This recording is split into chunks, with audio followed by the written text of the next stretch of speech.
Hello, good morning, good afternoon, good evening. I'm Iris Yi, also known as Meow. I'm the head of the regional network for Burning Man project, and I am super excited to see all your faces and hear your voices today. Just a little background, the regional network is comprised of 280 volunteer regional contacts and vast teams of community leaders in 44 US states and 37 countries, helping to bring Burning Man culture into their local communities through activities year-round. In 2019, the regional network hosted 108 official regional events, global tapestry of gatherings co-created by members of the local community in the spirit of Burning Man's 10 principles. So we're here today for this conversation with a few group community members in Berlin. And before we get started, I'm curious to learn about why you've decided to join us on this call today. So we have a little poll. All right. Okay. Seems like almost half of the participants on this call wants to create a community gathering space in their community, which makes sense. I think you'll learn some things that'll help you get there. And a third of folks wants to visit the Berlin Embassy Berlin someday. So Holger, Owl, and MokKa, you might see some of these people soon or later. And a third also just curious about today's topic. But with that, I'd like to get started. We're here today on our Lasting Community Temporary Space Community Activation conversation to discuss how some community members in Berlin nurtured that spirit of connection and community by creating a semi-permanent physical space to encourage that type of cultural exchange between Berlin, where they are at large, and Burning Man culture. I would like to introduce our two speakers, Owl, who is a co-founder of the Berlin Embassy Berlin and one of our volunteer Burning Man regional contacts in Germany. And he considers it his lifelong mission to create spaces that bring people together for shared learning experiences. He's also the co-organizer of Burning Bär, and you might have seen him in Black Rock City as one of the co-organizers of the 2016 Burning Man man-based project, part of the German Guild, and the 2017 Burning Man man-based project Shrine of Lost Moments, and also one of the organizer of Kiez Burn, which is a summer burn in Germany. And I also want to welcome MokKa, who is the other co-founder of Berlin Embassy Berlin. She's a senior urban designer for the city of Amsterdam and strives to connect the Burning Man principles into her professional practice. She's also a co-organizer of Burning Bär and also involved in the 2017 man-based project Shrine of Lost Moments and assorted camps and projects across European burns. So you may have encountered her there. Thank you, both of you, for joining us today in this conversation. First of all, congratulations on your one-year anniversary since the opening of Berlin Embassy, Burner Embassy Berlin. This is a huge milestone. Yeah, snaps. Yeah. I'm curious, I'm curious to learn what at its core is the Berlin or Burner Embassy Berlin. And I want to turn this conversation over to you and to give us an overview of what it's like there. So we all have a shared understanding of the place, the space, so we can help ground our conversation. Thank you. Hi, everybody. Good evening from Berlin. Owl will do the slides, and we made the presentation kind of in two parts. So I'll start and then he'll take over. So welcome to the Burner Embassy Berlin. Next slide, please.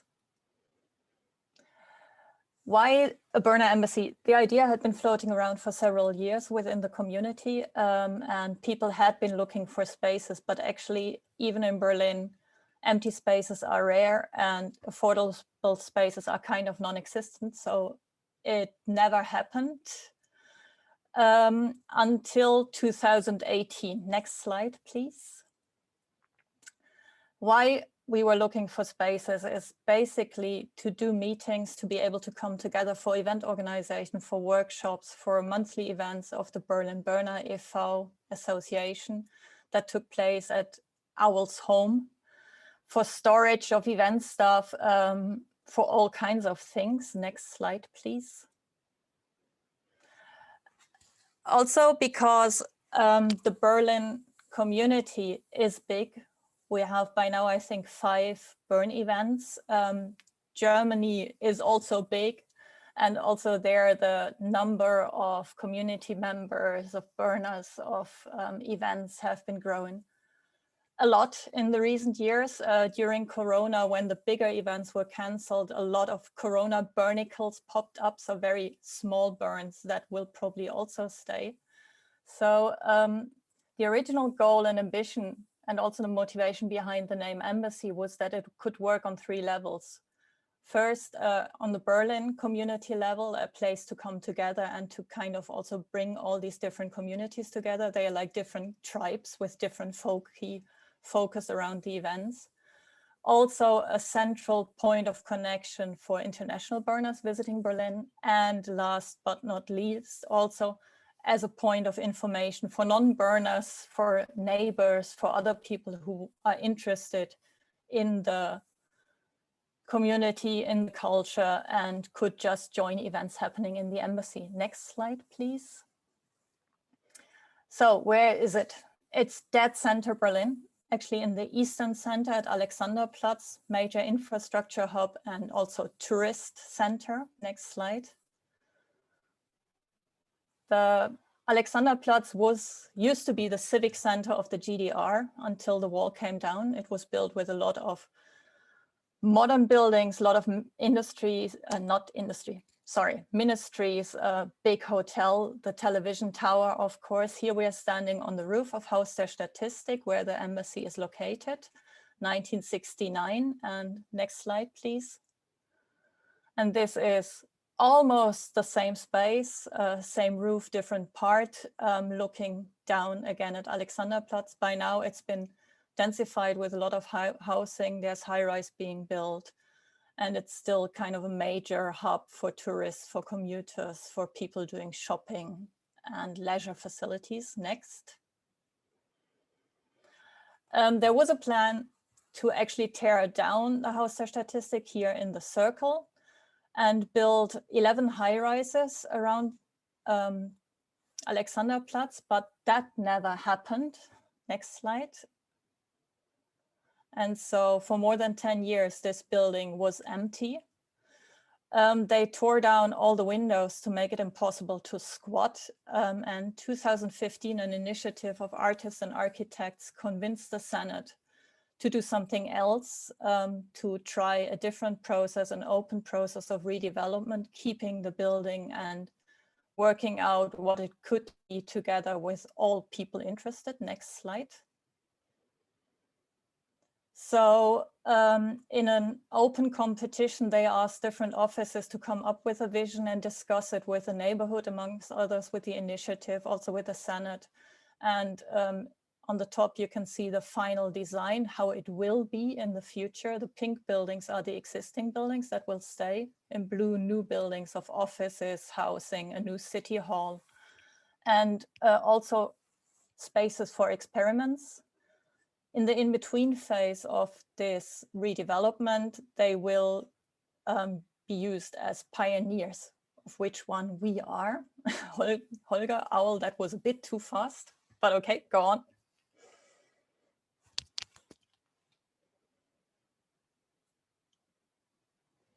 And now Owl will take over. Sorry, yeah. That's where we came in. We got into this nearly abandoned building as in spring 19, and we organized ourselves and found a great build team, which is in partly also on this call. And we had with the build team, we managed to make the room really beautiful. We had our grand opening in December 2019, just a year ago. We can't do many other parties there because the area is pretty noise sensitive on the backside, and as a city project didn't want to appear as a party location. This is how the embassy looked like. It's not the whole building, it's just a small part of it. We have the 2 rooms, an outside terrace and a small garden in front of the room. Our big room is meant as a meeting space. It's on the upper right. And our small room with 2 levels is for small workshops and some storage.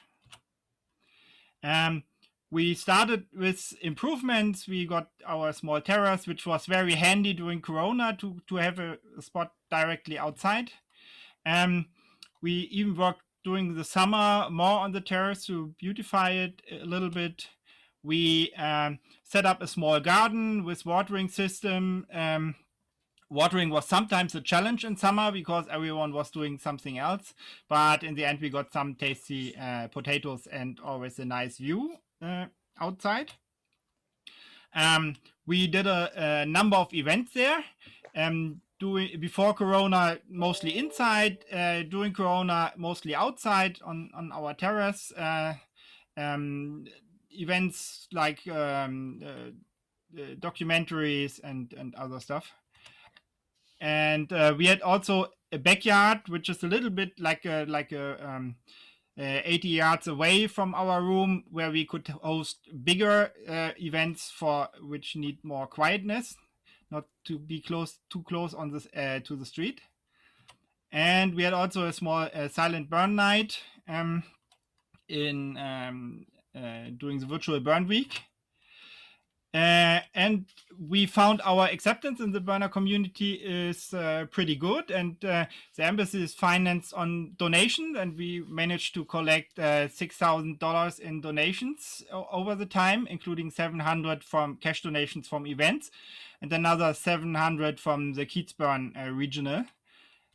And it's all fluid.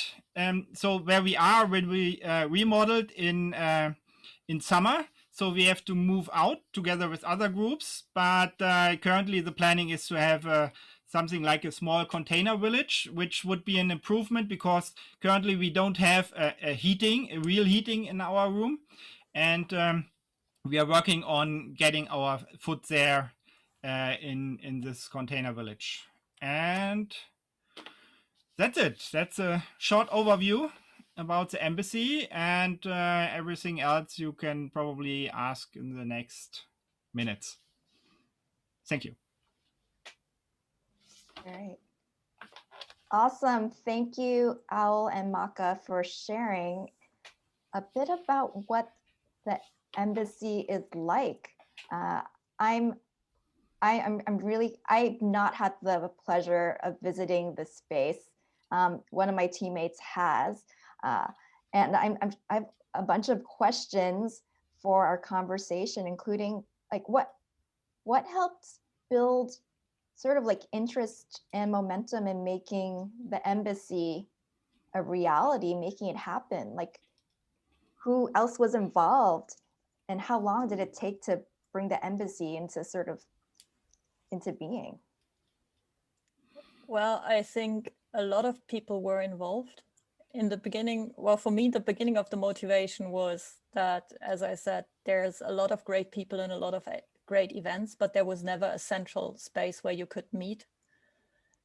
Besides Owl's and Helga's home for the monthly events. So when I got unemployed 2018, I stumbled into this initiative in Haus der Statistik, and they introduced the pioneer spaces. And I was like, well, whatever, I'll just subscribe for the Berlin Burner e.V. And then, of course, involved Owl and some other people got involved. And then we had a community meeting where we introduced the idea. And then it snowballed.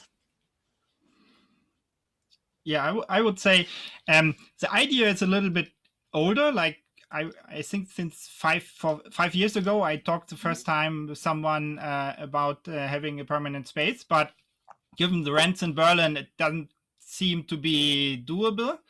And we had also some talks with things very far on the western side of the city, which would have been a little bit more expensive, but we didn't see the community go there. And finding this place in the center of the city, in the eastern center of the city, close to Kreuzberg and Friedrichshain, where a lot of burners are living, that was the ideal location to do it.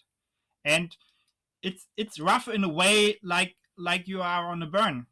You have to do everything on your own. You have a lot of freedom, not all freedom, but a lot of freedom to do things, and that felt really like ideal for burners. Gotcha. I mean, you mentioned that the idea has been kicking around for a couple of years before the community stepped in. We had a question that was posted in the chat. How many burners are you talking about in your community in Berlin or all of Germany? More than 1,000, 2,000 maybe. I think my Facebook friend list is mostly burners, and that's like 1,100, and I only know a small part of the community, I think. Okay. Yeah, at the opening we had more than 150 people in the embassy. They all got passports. Wow. So I love it. We ran out of passports. Okay, Yeah. this is a great. Okay, this makes me wonder, like, why is it called the embassy? Because certain things conjure up in my mind, and you mentioned passports. Why is it called the embassy? As I tried to explain, because it's kind of the embassy for me is a point of connection where you, how do you say that?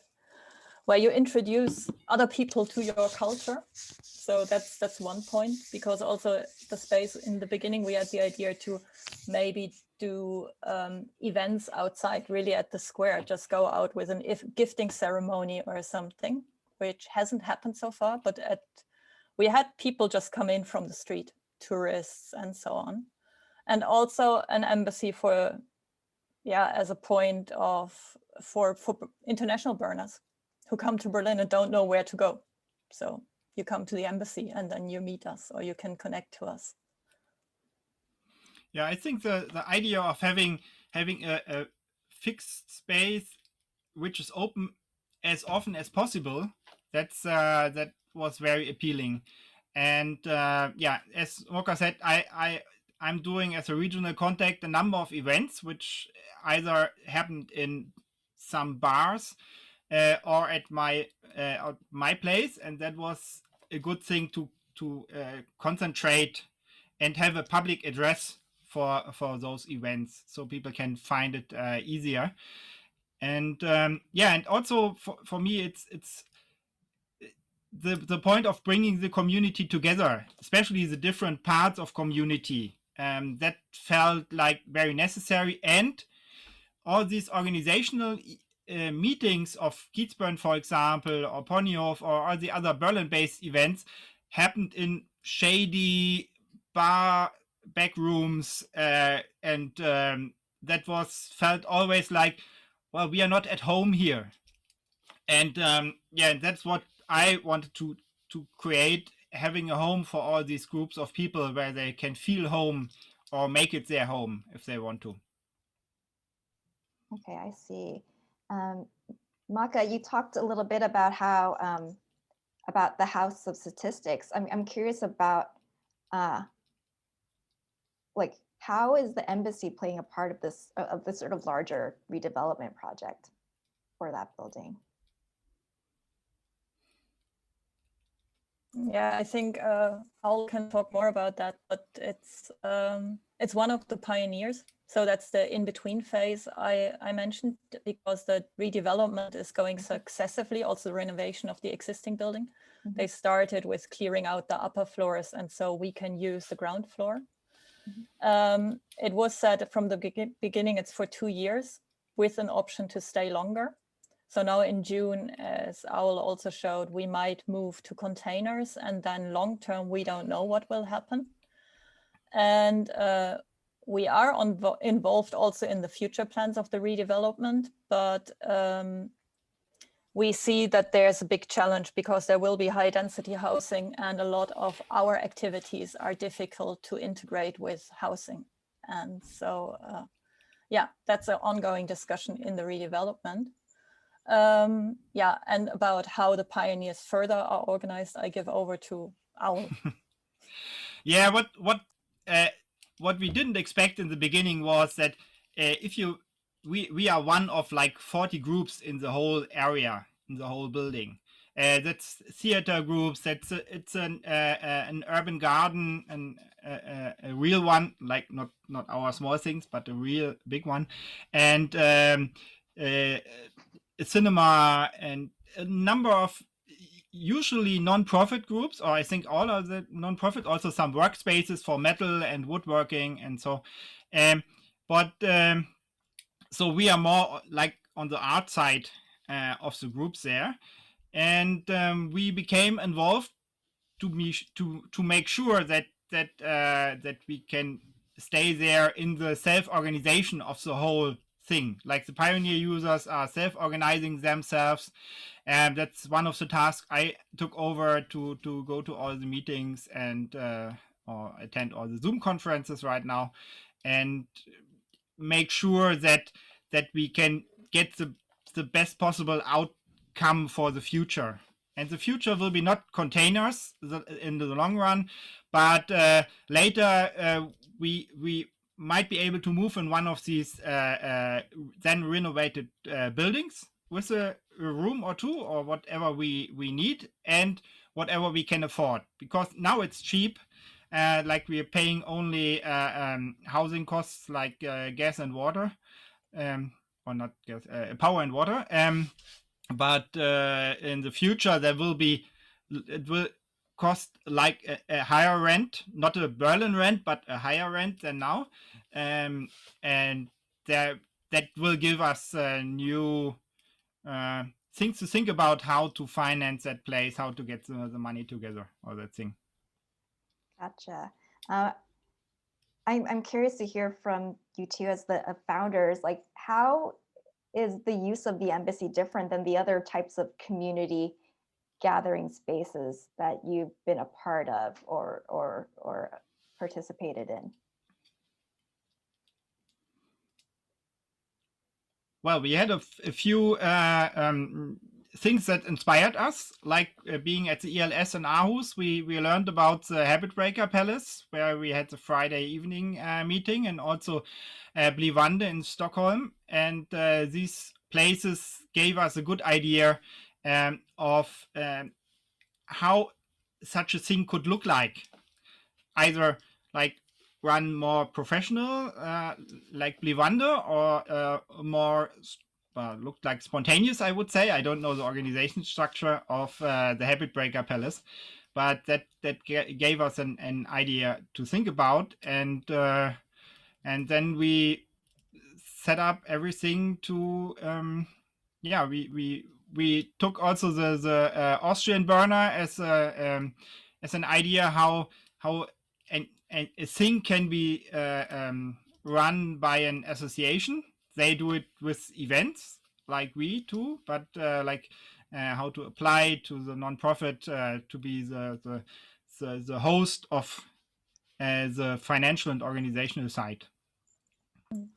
And in Berlin itself, there used to be a lot of these spaces. It's less and less so, as I said, because the spaces kind of run dry.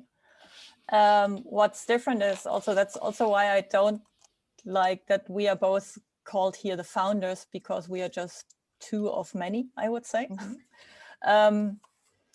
is to really try to do this in the spirit of the principles. And unfortunately, Corona hit exactly when we wanted to make a bigger envisioning workshop with a community to really come up with a vision. What should the space be, and how should we do it? Because a co-creation of such a fixed space is different than a camp you do once a year for 10 days or something. So I think it differs there. We have different teams that keep themselves busy, like build or events or communications. Some of them work well, some of them are not very active right now because everything kind of fell still. but it's all very self-organized, kind of in smaller groups. And everything comes together in this online agenda where you can put your event as long as you follow some regulations that are also not fixed. We came up with this embassy etiquette, which hasn't been discussed yet. So all these things are kind of still happening. We are kind of still a year ago, everything was running, and then now it's going down. And we hope it goes up again. Well, it's not going down. It's just not as intensively used as we expected in the beginning. So we keep it up. It's in the way it came out of winter, but there could have been more. That's right. And to answer one of the questions which I just saw flying by in the chat, the Haus der Statistics is organized. It's sort of a city project with 4 agencies and what's the English word for Genossenschaft? Like a legal structure, a non-profit legal structure, or maybe for-profit legal structure, and they are running the space as a model of how things in the middle of the city can happen without being commercial, and they are providing the space for us and organizing that everything is fire safe and all that stuff. So we profit from their daily work, but they get paid from the city for that. Gotcha. Yep. So you might have, as Owl mentioned, there are questions flying by in the chat. So I want to make sure we have give that space. And so I want to touch on them. Like, I'm curious about, or at least this is a question from one of our regional contacts in Austria, Leo. What motivated people to get off their asses, move and get them moving and keep them coming back over months? What did you do to motivate people? Did you personally call them on the phone? Pop up in their homes surprisingly? How do people or do they just come back because of a certain reason?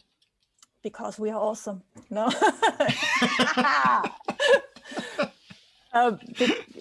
Now, basically, it's a space where you can do whatever you want. And there's not many spaces like that. So, and I think we have a great community. So it's basically, I don't know, some people only come once or twice or when they have time. There's, as I said, some groups that come regularly. We have different communication channels. They work more or less. I think there's too many and we haven't found the ideal way.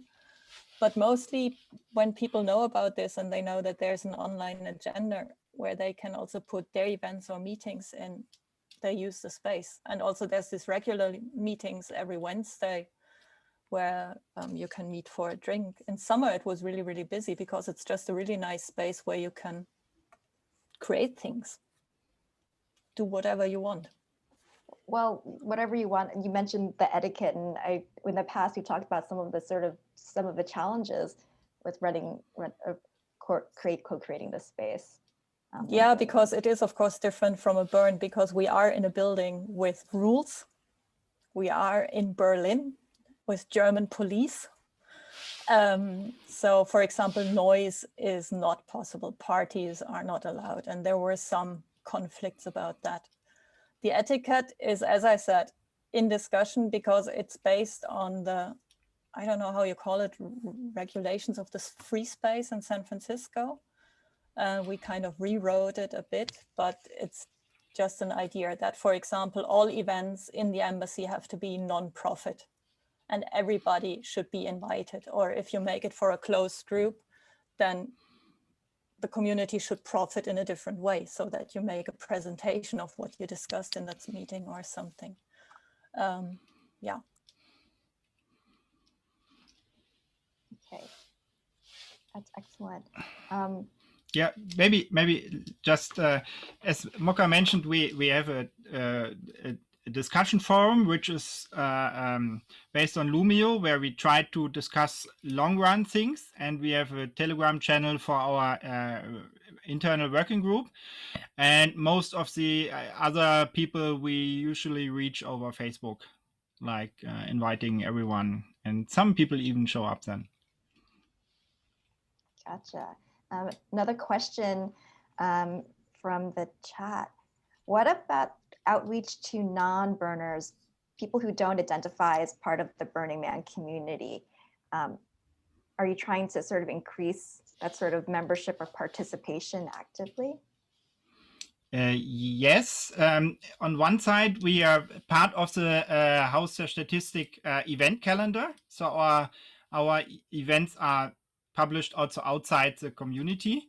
And we are part of a monthly format, which is called the co-market, where a number of groups of the buildings are showing what they're doing. And we are opening the embassy, and I'm showing Burning Man documentaries, and that reaches also some people. That's probably a thing which could be improved over time to reach out to the neighborhood. That's a little bit difficult, but also for other groups, not only for us, because the direct neighborhood is pretty quiet, pretty old, and not really burner material usually. And all the others we have to reach over our normal channels, sort of, without doing advertisement, since that's something we don't want to do. But what we notice is that our space is actually pretty ideal with a terrace to the main street, to the front. So as I said, in summer, when we had most of our events outside, sitting on the terrace, or also when we were working in the garden, people that just walk past, they just ask, what are you doing? Or they think that actually we are an entrance into the building, and so they come in and you can engage with them. And also the interior courtyard where we had the pasta potluck and things like that. There's always someone coming and asking, who are you? What are you doing? But to dream on, one of the big dreams was and still is to have an urban burn involving the Haus der Statistik. Not sure if that will ever be possible, but it would be great. I love it. It seems like the location makes the space a natural sort of embassy and cultural exchange point. Your location is amazingly central to many other similar spaces, as one call participant noted. Do you collaborate with any of the sort of spaces nearby the burner embassy, including especially fabrication and tech-oriented ones like Seabase?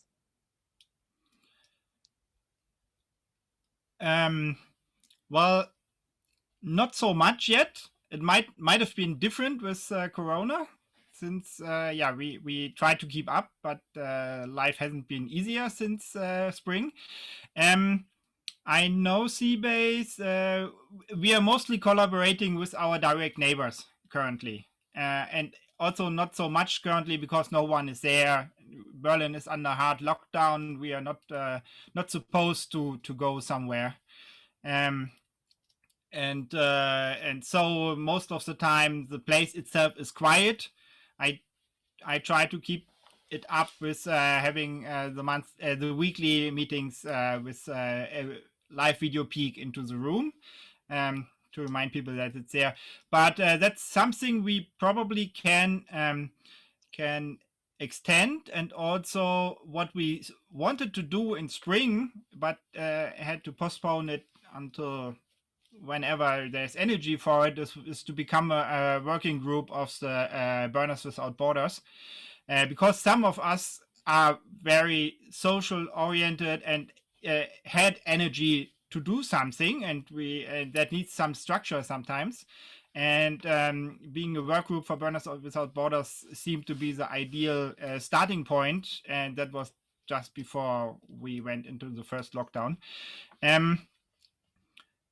Yeah, so the idea is there. We just didn't had much energy to go into that. Got it. There's a bit of some practical questions about space usage from another regional contact. How do you staff the space? Can people just walk in, or how does that work? Well, normally it's open when events happens. We have a key locker outside, so if a group or a person wants to run an event, they get the code for the key locker and can do everything on their own. We have like a written starter package that they know how to put on the heating, where is what, and how we expect the place afterwards. I tried to open it during the virtual burn week on a daily base. That worked, but currently our volunteer stuff is not so big, and since everyone and everything felt a little bit challenged due to Corona, that that we couldn't go way further than someone is hosting an event, and during the event the embassy is open. And also we have Telegram groups. So if someone wants to do something or just meet people, they often just put it in the chat. Is anyone there, or let's meet up or something. And also in the Facebook group, there's sometimes a back and forth. So also the different work groups like Build meets whenever they feel like it, or enough people come together, or there's a project. And also in the event team, there was a discussion about the kind of how you use the space and what you need to do, and that if someone else hosts an event during the open agenda, there should still be someone of us who kind of takes care that they know what they need and what the regulations are and how to leave the space, like of course leave no trace and these things. So that's in work. Gotcha. I'm curious about the future of the embassy. One call participant asked, does the future of your space include the ability to sort of move it into and transform into makerspace, create and place Berlin art? What do you see as the future? I want to refer also to someone else in the chat who asked if it will ever become something like the Tacheles, which was an old empty warehouse in Berlin full of artist spaces that now has become a luxurious housing and shopping center. No, it won't. Haus der Statistik will be redeveloped in a high density mixed use thing, as I said. And there are five parties doing that, and the initiative is only one of them. The others are pretty big players, like a housing corporation, building mostly social housing. The investment part of Berlin, which will be most of the housing, there will be a new city hall, and these experimental spaces have to kind of fit into that. So a lot of activities won't be possible anymore. It's still being discussed what will be possible, but if you look in the design drawings, it's all very clean. So yes, yes, maybe, but we don't know how. And about the maker spaces, I would say we're gonna have maker spaces in the building later, since there are already groups which are sort of specialized in setting up a tool shed and making things, and they will also stay in the building. So we don't have so much the need to provide that ourselves. We currently are focusing on having a more or less big space for meetings, for big meetings and small meetings, small workshops. And our idea was that we can't do everything at the same time. So if someone uses this for creating art, it's probably difficult to remodel it in the next hour to a meeting space for 40 people.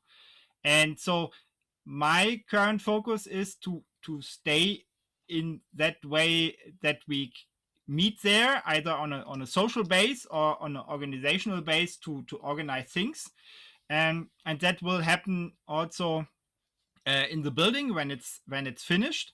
I suppose it will never be a full-blown party location, and that might draw some of the people away. And that's also, MokKa mentioned the envisioning workshop we need. It's it's not the only way to do a community space. You can also try to find an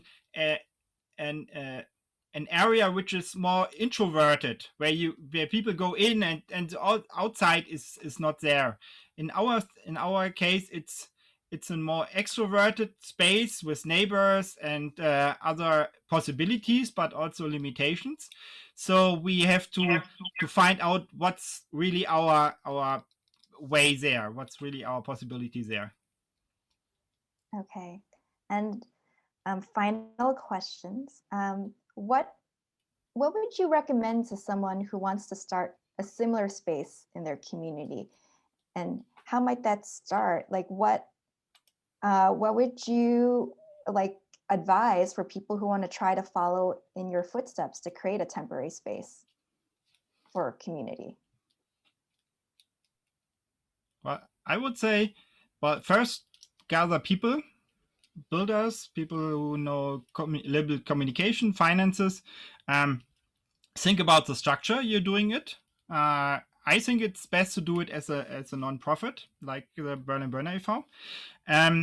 And it's good that if the structure is already there, so if the space comes along, you don't have to. It took us 2 years in Berlin to found this association.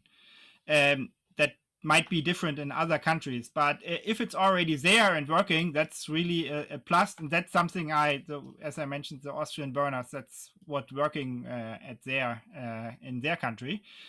Agree on community and house rules and how to finance your space. Do you want to sell like in a way which didn't work for us from the idea, or can you run on donations? And we had this. We started the project when we could make sure that there are at least enough people with monthly and yearly donations that we can cover the basic costs running the space.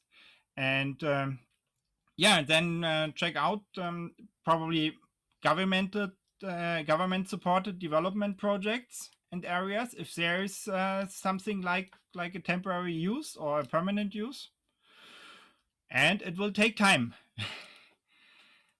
So you usually build the idea and call the people and it will come.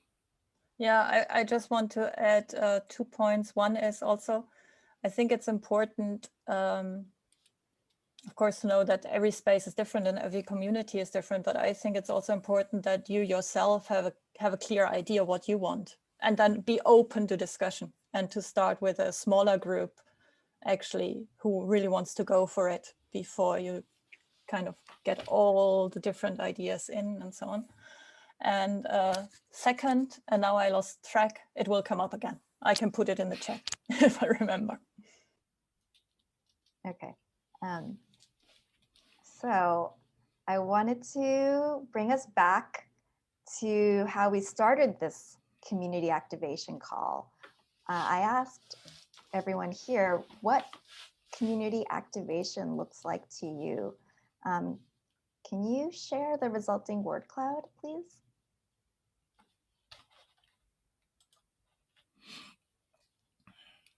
All right. I definitely see a trend of a lot of connecting, community connection and being together, co-creating, participation, learning jumps out at me. Owl and MokKa, what jumps out at you?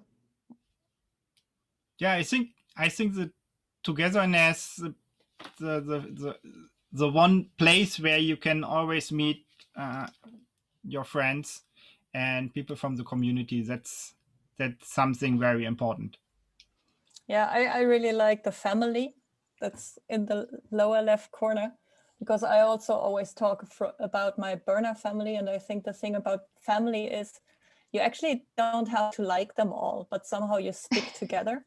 And we also noticed with the embassy that you really need a good conflict management or resolving strategy, because it's difficult if you don't have a boss running the thing. How do you do it? if you have a fixed space and people who really think differently about how to use it, or there are just personal conflicts about the space. So that's also as with a family. That is so true. And I see some nods from people when you drop that sort of like truth bomb into the call. I want to appreciate you, Owl and MokKa, for joining us and sharing your time and your stories about being a part of the embassy, the Burner Embassy Berlin. I also want to thank all the folks who made the decision to join us for this lasting community temporary space community activation call. Thank you, everyone.